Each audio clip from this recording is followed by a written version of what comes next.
So we have increased the sophistication, the offering, the impact, and really the solution itself over the years to go from that, let's sell to smaller startup companies, to now let's sell this more enterprise offering to larger organizations. So the move up market from working from startups to Fortune 500 companies has really required us to think critically about the process that we have. How do we act bigger? Welcome to Revenue Insights. Every week, we'll be joined by revenue leaders from some of the most successful and highest growing companies. Together, we explore how they built their revenue teams, the journeys that they've been on, and the lessons they have learned along the way. Revenue Insights is brought to you by Ebster. We're a revenue intelligence platform designed to help revenue teams to build more pipeline, close more deals, and retain more customers.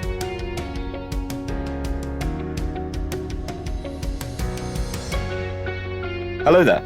You are listening to Revenue Insights. I'm joined today by Shannon Reedy. She's the CRO of Terakeet.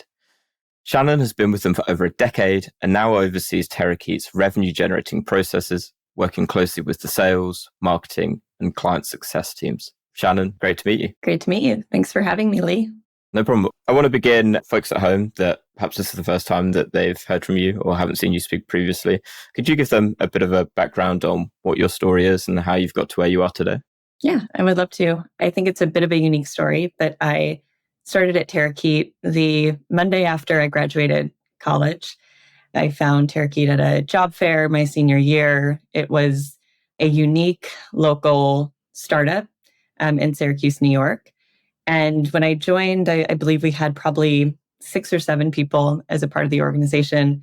I started in an entry-level kind of content publishing role, and the company experienced a lot of exciting growth just through the years and to this day. And the growth afforded me the ability to jump into different roles within our analytics team, starting our reporting and really driving our clients' insights and performance metrics.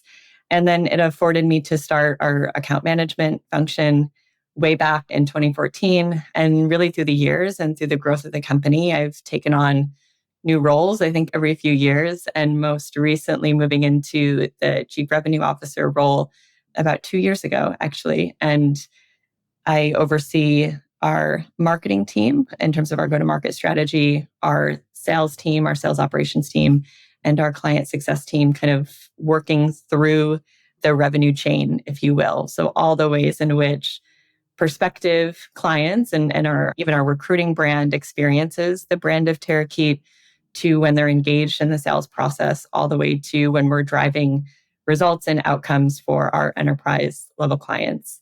It's been really exciting too, just in the way the organization has grown from those 6 or 7 people when I started to upwards of almost 400 people today. And through that evolution, a big part of my story, and I think why I continue to be at Terakeet, is the challenge and the evolution of who we are as an organization in terms of the solution that we're bringing to clients, but also the challenge in really reinventing and evolving our revenue organization from working with startups very early on, all the way now to working with Fortune 500 brands. So it's been challenging, it's been exciting, and just those changes throughout the years really requires a different set of skills and tactics and processes and teams themselves. So it's been a wild journey and a wild ride, but it's been really exciting to be a part of all the growth. Brilliant. And we're definitely going to dig into how that has changed over time, because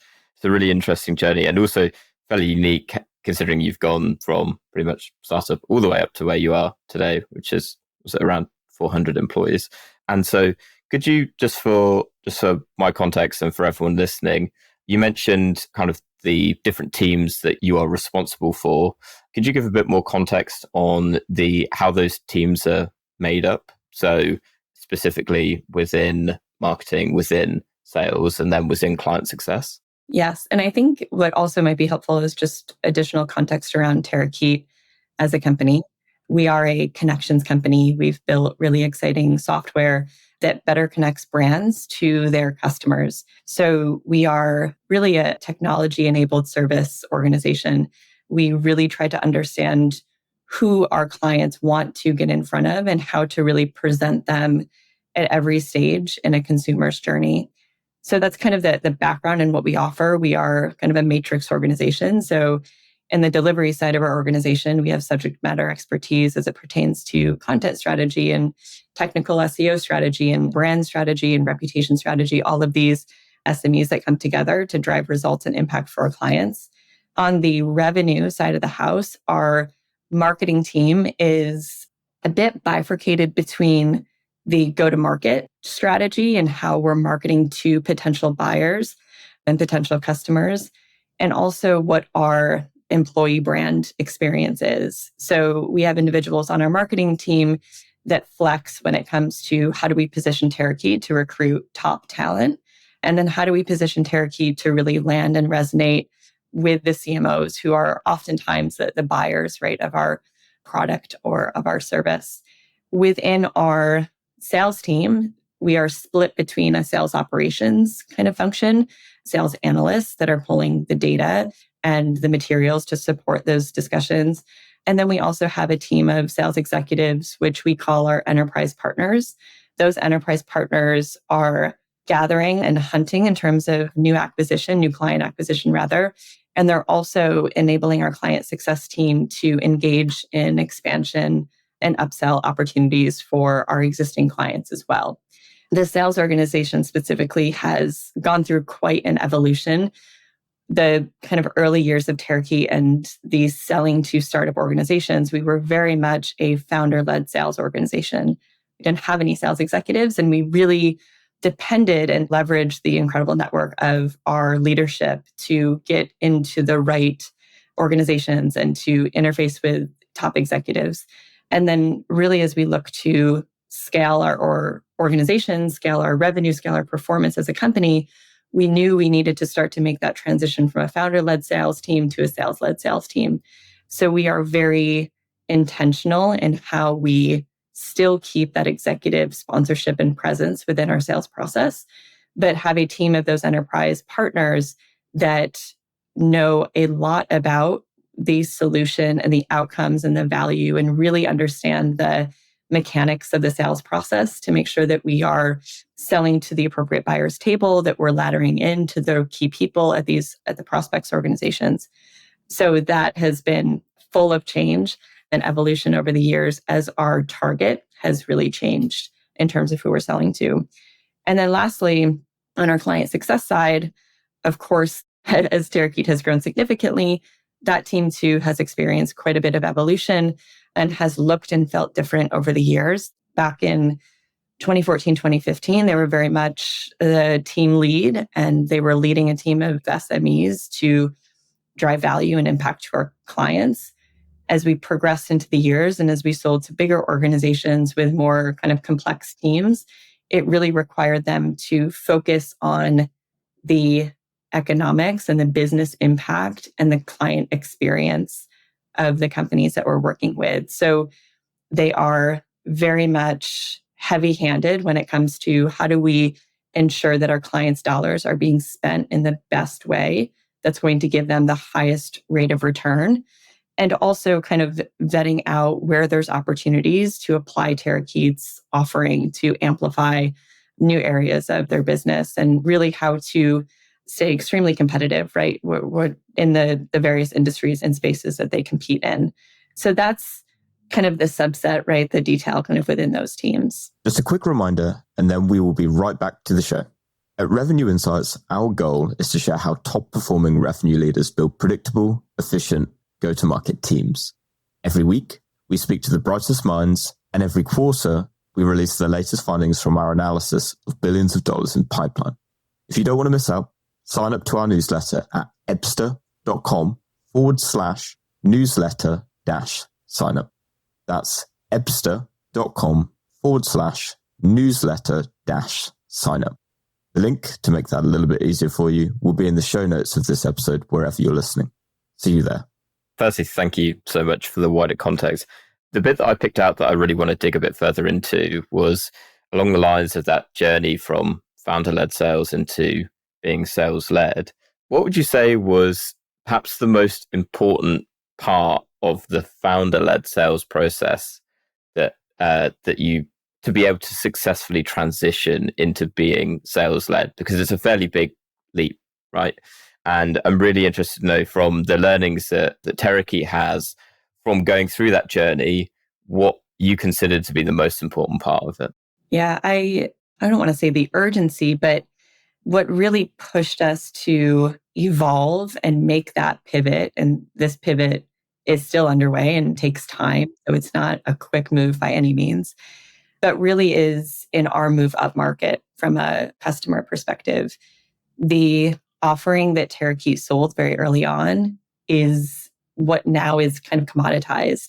So we have increased the sophistication, the offering, the impact, and really the solution itself over the years to go from that, let's sell to smaller startup companies, to now let's sell this more enterprise offering to larger organizations. So the move up market from working from startups to Fortune 500 companies has really required us to think critically about the process that we have. How do we act bigger, be bigger, and show process and confidence and the ability to de-risk and to really sell outcomes to these large organizations? And to do that takes a team of people.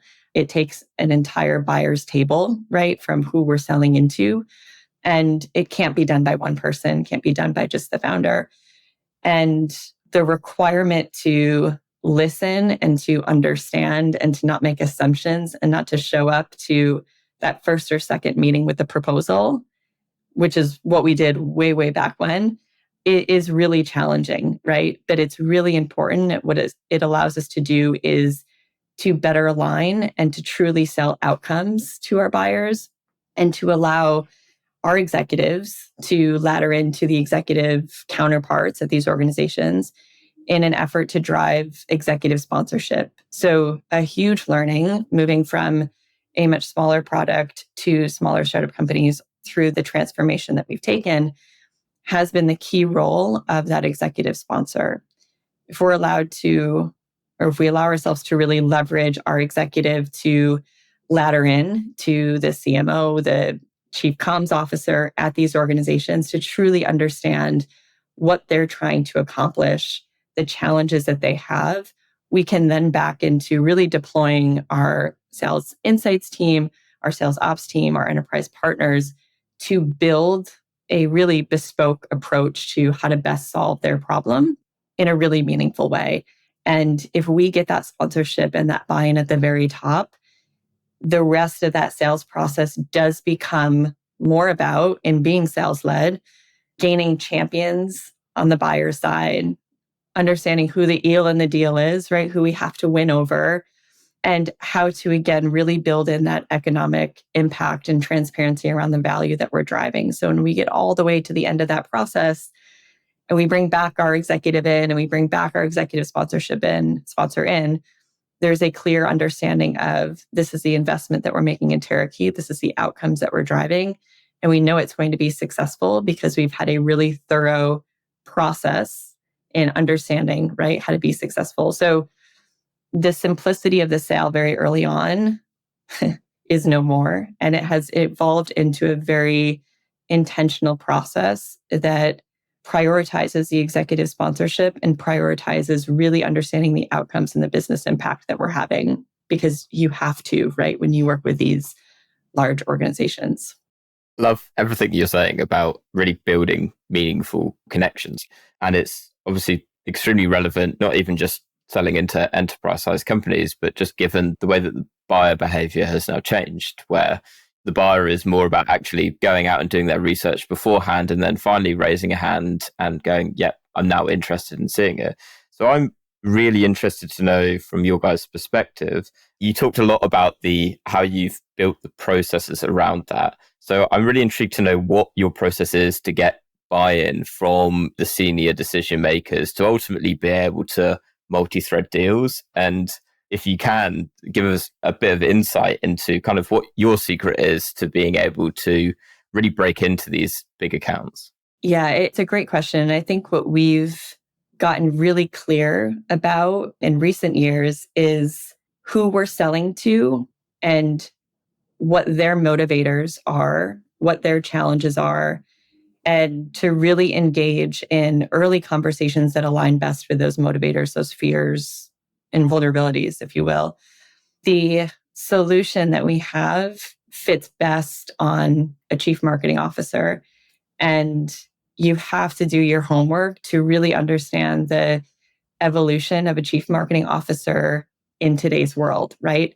I was just at a conference a couple of weeks ago, and they shined a really bright light on this reality where a chief marketing officer was very much previously focused on driving brand awareness and doing these kind of sexy, exciting marketing campaigns and spending quite a bit of money to drive that visibility and awareness for any given company or brand.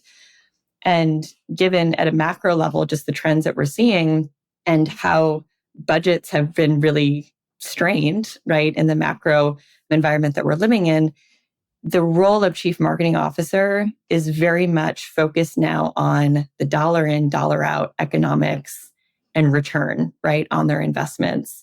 So we have such a higher degree of confidence in being successful in a pursuit if we're able to really pinpoint that very early on.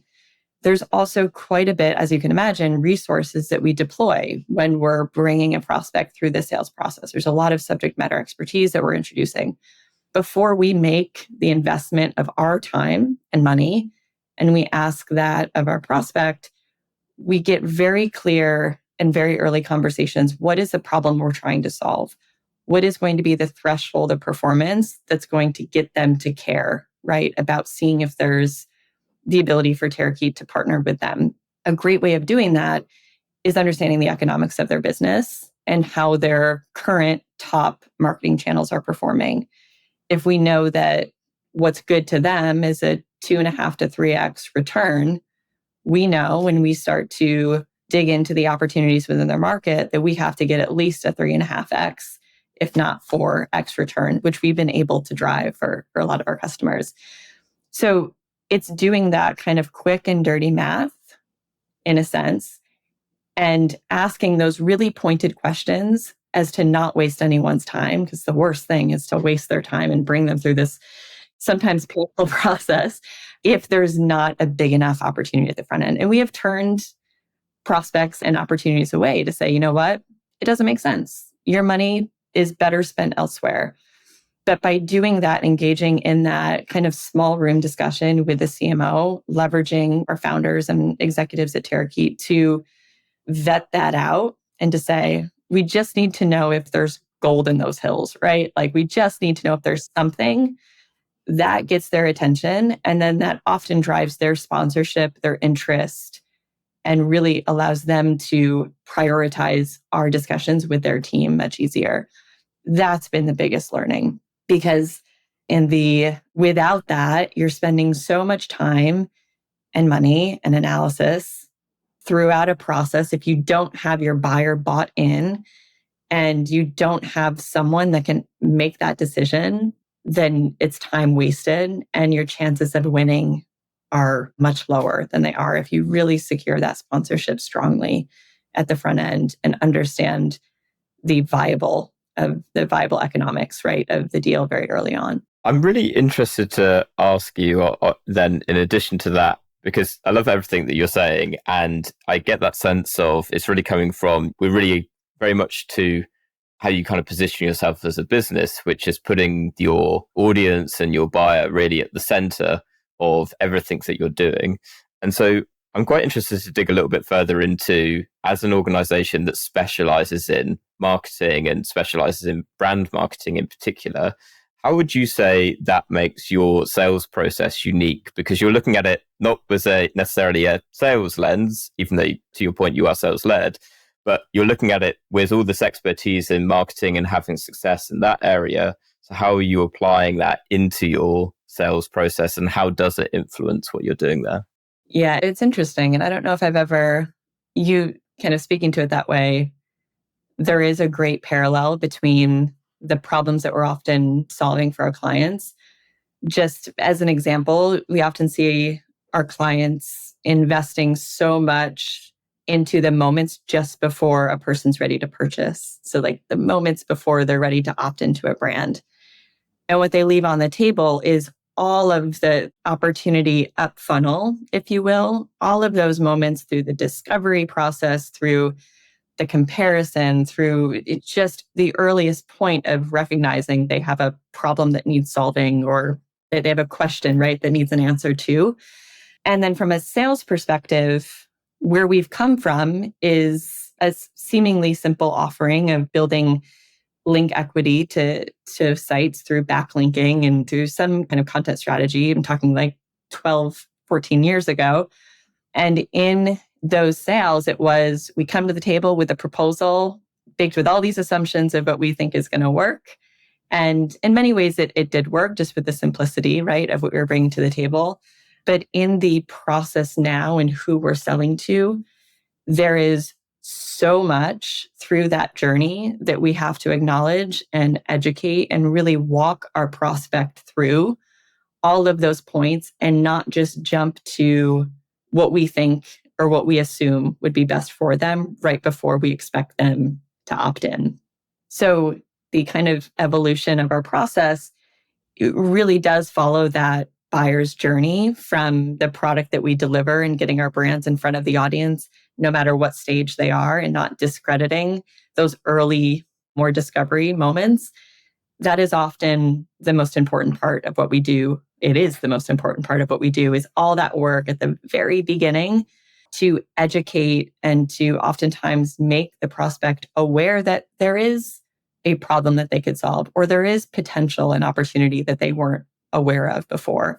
So that is very much the parallel pathing of how do we invest the time and energy into the education and really kind of handholding in the best sense of the word through the process. So they are not only aware of the opportunity and the value that's available to them, all the way through to how do our teams best work together? How do we clear any hurdles and become aware of any hurdles in the sales process so we don't jump into delivering and we're stumbling and tripping over ourselves, but really doing the diligence and investing the time to build the relationship with the prospect or for a brand with the consumer so that when they're ready to sign or to opt in, it's a very simple and transparent and easy decision to make. Perfect. Now, if I've done my research correctly, you've been in your role as CRO for 2 years now. And so in those 2 years, could you speak to perhaps one initiative or tactic that you've deployed or strategy that you're most proud of? And what is it? Yeah, I'm really proud of the scale and the evolution of all three kind of teams that I work with, specifically the sales team in terms of maturing that organization. And it's quite frankly been the hardest part because transitioning from founder-led to sales-led, you could argue that, that there is now the transition of product-led, right? But really scaling the talent and having the ability to just get more at-bats because we have more people and more experts has been really rewarding. And I think it's been really necessary because we've certainly transitioned our enterprise offering into what we're bringing to market is owned asset optimization. And we have to get out there and have more conversations with these brands to really understand the problems that they have, how to best solve for them, how to apply our talent to various industries. We work with every industry. So I think that piece has been the most challenging, just growing, and we're still very much growing that team and really deploying these enterprise partners to get out there in the field, to engage and again, have more reps with our new go-to-market messaging, our new positioning, how to best resonate with the C-suite, with the CMOs in particular. So I think that's probably been what stands out the most. And then just the collaboration between the teams. I think before I stepped in, there was no revenue team. It was you have your marketing team over here, you have your sales team over here, and then account management is over delivering our product. And the connectivity, there was a complete void in terms of these teams speaking to one another. And now we have so much connectivity where what's happening from a case study and a performance and a success standpoint with our clients on the client success team is being funneled back through our sales team to kind of speak to and test, and then also kind of funneled back to our marketing team to help inform some of the campaigns that we're running. So it seems so simple, but there are so many learnings and collaboration points between these three teams. And there's such a benefit to getting them working closer together to have a reverence for one another's work in terms of what this actually looks like in the wild, in real life, if you will. So it's kind of a collection of things, but I think the scaling of our sales team and the connectivity of these three groups really stands out to be what has been kind of the most rewarding, the most challenging, but the most fun, really. I'm going to pick on the first one of those two to ask a little more about. So, yeah, obviously, and we're going back to this journey of going into being more sales-led, obviously, any enterprise sales process typically is nowhere near as linear as when selling into SMEs, right? And so that then obviously creates the challenge of how do we make this more predictable and how do we start to scale this, which is the inevitable journey that everyone goes on. And so to that point, and you mentioned there some of the kind of challenges that you've been going through, what are perhaps three ways that you are creating predictability with now that you've got your sales-led approach certainly underway, if not humming at this point? Yeah, the process is so important. It's for some people not as exciting, but it is so required in terms to drive any degree of predictability in the revenue generation aspect of things. We have created a bit of a stage gate process. So you kind of can't move to the next stage until you've collected the information really needed in, the previous stage. A requirement to deploy resources onto any deal is the securing of an executive sponsor. And it's a very specific and clear ask of that executive to say, we want you to be the executive sponsor for this deal. You know how to clear any hurdles that we may have. You can prioritize this within your team. You have the budget and you are the decision maker. So to have them say yes to that is a big deal, because then we engage in the full-on sales process. And every stage of our kind of 7-step process really has their people, our information, and their information. And it's a bit of a matrix, right, that you can fill out to say, what are the discussions that we need to have? What's the data that we need to collect at each stage? And the deeper we get into those stages, the probability of success, of course, increases. It's collecting data at every stage so you can better hand off this prospect to the delivery team when the sales to service stage arrives. But I think it's really important to create that matrix and to have the consistency across your team so everyone knows in that frame what needs to happen, who to pull in for what, the expectation of our subject matter experts and how we leverage them to better inform the discussions that are happening within the sales process. So the requirement of the executive sponsor is paramount. And then after that, it really becomes this predictable kind of collection of information as we step through.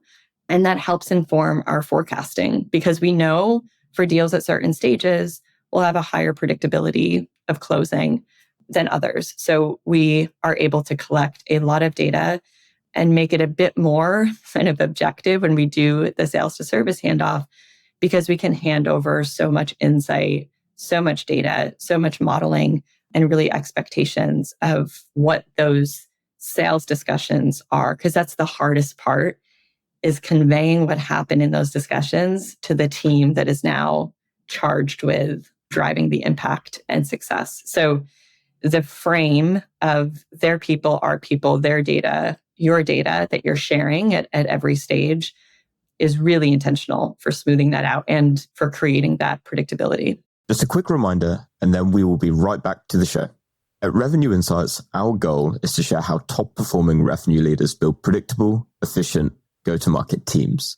Every week, we speak to the brightest minds, and every quarter, we release the latest findings from our analysis of billions of dollars in pipeline. If you don't want to miss out, sign up to our newsletter at ebster.com/newsletter-sign up. That's ebster.com/newsletter-sign up. The link to make that a little bit easier for you will be in the show notes of this episode, wherever you're listening. See you there. I'm really interested to just pull on that point there around data. And I think you gave a really nice example of how you're using it from sales going through into client success. Could you just give a bit more context on what you see as really the most valuable data that you're using in the sales process? Are we talking about kind of email and call data at this point, or are you guys using different types of insights? I'm just interested to know in particular the kind of data that you're using, because we're both from a marketing background, right? So this plays into our strengths. Yeah, the economics are super important to capture early on. So you want to have a really strong understanding of the value of a visit, the value of a conversion, the threshold of performance. So what they're typically used to seeing in other channels. So you want to know you want to know the game you're playing, kind of the rules of the game, and that helps you fill in, right, those pieces if you know how many visitors or how much volume you have to drive to meet those thresholds. So I would say the economics to capture early is really important. And in terms of who their audience is, getting a really strong kind of capture of who their best customers are, who's a market that they want to attract that they haven't been able to crack the code in. So a bit of visibility from a customer standpoint is really important from like a persona perspective, I would say. And then lastly, competitive insights. So the best question is, who are your top competitors? From your perspective, who's doing it right and who's doing it horribly wrong? And whether they're right or wrong in it, it just gives you a really strong sense of who they're chasing, who they want to outperform and outcompete. And there's no better motivator than crafting, right, a strategy that allows them to beat out their top competitor and to be the leader in market share for key categories. So the economics, the customer, and the competitive landscape are kind of the trifecta, if you will.